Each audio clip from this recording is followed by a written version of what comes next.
কোরআনুল কারীমের মধ্যে আছে নবীজি সাল্লাল্লাহু আলাইহি সাল্লাম জীবনে একবার একজন অন্ধ সাহাবী নবীজির কাছ থেকে দ্বীন শিখতে আসছে।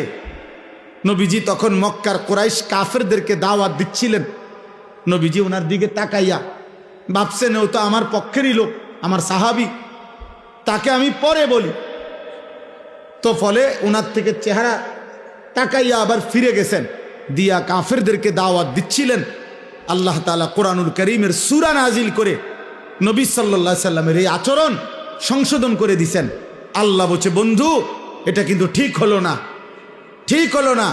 আপনি আপনার একজন সাহাবীর দিকে তাকিয়ে চেহারা আবার ঘুরাইয়া ফেললেন। আনজাআহুল আ'মা, কি অন্ধ দেখা না? আল্লাহ বলতে কি ঘটনা, কি সে অন্ধ দেখা? নবীজিকে বলতেছে, নবীজিকে, আপনার কাছে একজন অন্ধ আসছে, আপনি তাকে অন্ধ মনে করে ফেরত দিলেন, মূল্যায়ন করলেন না। কাজটা কি করলেন? ওরা যত মোটা তাজা হোক, ওরা তো বেঈমান।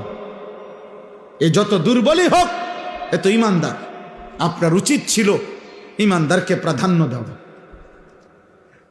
আল্লাহ তাআলা সংশোধন করে দিছে। কোরআন শরীফে আছে, কাল্লা ইন্নাহা তাযকিরা, সাবধান নবী, এটা আমি আল্লাহ আপনাকে উপদেশ দিলাম। এভাবে বলছি, তাফসীরের মধ্যে সব কিতাবে আছে।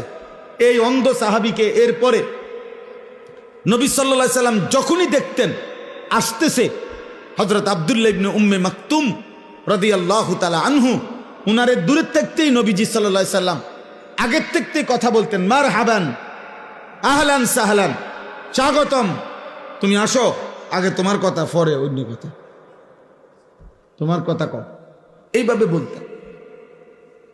এই জন্য বাপ, আমার বলার উদ্দেশ্য হলো, আমি মোবাইলটা বন্ধ করতে বলছি এই জন্য। মূল উদ্দেশ্য হলো, হয়তো মোবাইল দিয়ে কাউকে দেখাইবেন, কাউরে দেখানোর দরকার নাই। বাপ নিজের জন্য গ্রহণ করেন, নিজের জন্য গ্রহণ করেন। আমি মরে গেলে